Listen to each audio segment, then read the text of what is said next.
Hi, Neil Sean here and welcome to a brand new week all about the latest news from our beloved British royal family on The Royal Family. Coming up on the show today, Meghan makes a final visit to the National Theatre, but is she in it for good or will it be curtains when she goes back to Canada?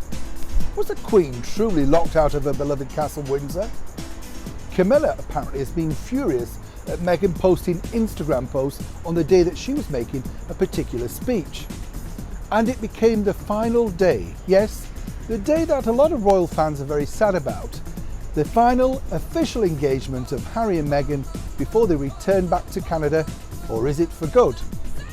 And one royal expert claims that when Harry does return, he may just return alone, even without baby Archie. All that coming up on The Royal Family.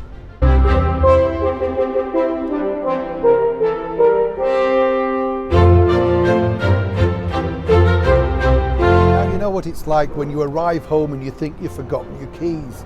Well, a very similar thing happened to Her Majesty the Queen. Well, in fact, she doesn't really need to carry keys because she has all those staff. But there was a fun story earlier in the week where Her Majesty the Queen on Thursday afternoon decided to go back to Windsor Castle, which is a weekly ritual. She goes there from Thursday and returns back to London mid-morning Tuesday for her official weekend break. But as you'll see from these pictures, when she turned up at Windsor Castle, she turned up a fraction too early and they hadn't opened the gates. This led to the bodyguards and Her Majesty the Queen trying to get in another way round the back. And then finally there was some sort of confrontation and eventually the main gates were open. Now you can't blame the staff because what happened was simply this. Everything's timed to the minute. But because Her Majesty the Queen was managing to get through the London traffic at some speed, no one had thought to tell the staff at Windsor that she would be arriving around about a minute and a half early. Hence the reason you saw this great story. And we're told that no staff were told off. It was simply a, oh well, these things happen. Now, one of Camilla's favourite TV shows every year is the BBC hit Strictly Come Dancing. She's good friends with a couple of the panel and has been to see the show on quite a number of occasions. But according to my spies, the BBC are very keen for Camilla to get involved in the show, not as a full-time contestant, but to simply appear either on the Children in Need charity edition or the special Christmas Day edition. Now we're told Camilla is an expert ballroom dancer, as is Prince Charles. But so far she's not been able to commit, due of course to time constraints. But they are hopeful this year that she may just pay not just a visit to the audience, but perhaps take to the dance floor too.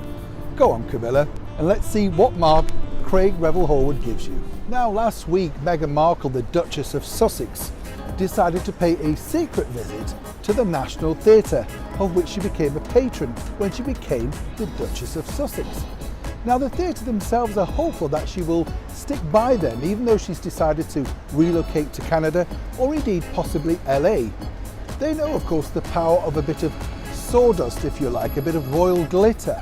But the problem that they have is that she won't be around of course to attend opening nights and mentor some of the youth theatre, which is part of the deal. Now one leading theatrical producer here in London says that if she's not committed, she should stand down by July and let someone else become that particular patron. However, the National Theatre boss, Rufus Norris, is determined that Meghan will fulfil her duties, and he says her love of theatre is very much in evidence, as you can see from these pictures, just how passionate she is. And maybe even one day she may return to the stage. And they would love it to be, of course, at the National Theatre. So with their final royal duties complete, Harry and Meghan have decided, of course, to go back home to their new home in Canada. But lots of royal fans were asking why didn't they bring along baby Archie for, of course, the Queen and the Duke of Edinburgh to see how he's developed. Now let's not forget there's a huge security cost attached by leaving baby Archie back in Canada. That simply didn't make sense. Now according to royal insiders, the reason why Meghan decided not to bring him was simply she was going to be too busy, and he was left back in Canada with a nanny and her good friend Jessica Mulrooney looking after him. It's all totally different from the way that previous royal babies were brought up. But for now, apparently, the Queen is going to be slightly upset and dismayed that she won't get a chance to spend time with baby Archie for some time to come.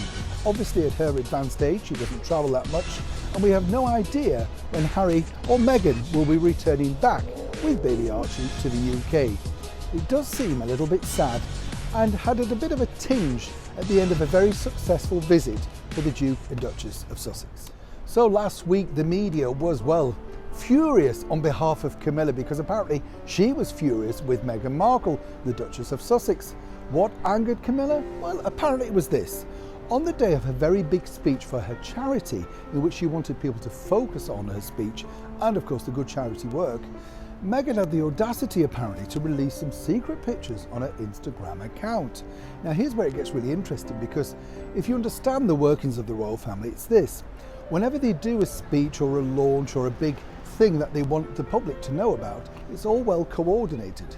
But as we now know, Meghan has removed herself from royal protocol and of course the court circular, so she's free to do what she wants. I truly believe that Meghan wasn't trying to be malicious against Camilla. It was simply the fact that she got these pictures and thought, well, now's a good time to release them to the British public. She looked great, and of course she was promoting her cause. And it's hard to believe, having met Camilla, that she could be that furious with anyone. However, the cause she was promoting is definitely well worth a look.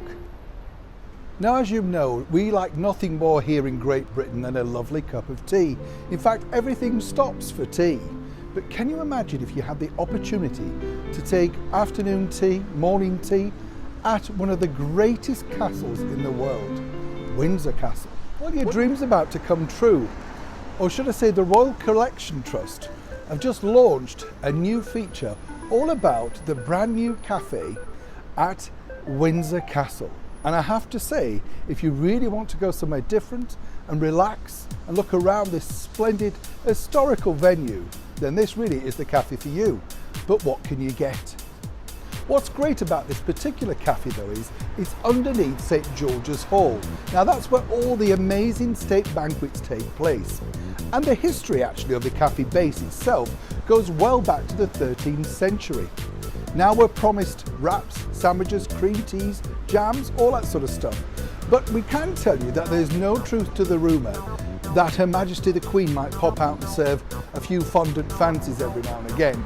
Although I wouldn't be surprised though if they develop the brand even further and decide to sell some of the Duchy of Cornwall, which is Prince Charles's range of course, fabulous treats, on site. But one thing you will find in the summer is that the milk for your tea will be coming from the Jersey cows that are on board over at Windsor. So you really are drinking royal milk. If you want to know more about this wonderful adventure and actually sample afternoon tea in Windsor Castle yourself, then all the details are on the Windsor Castle website. Definitely worth a visit. So we've come to the end of another episode of The Royal Family. So do let me know and like and share with everyone and tell me what you think about all your favourite royal stories of the week. Until next time, I'm Neil Sean. Thank you so much for watching.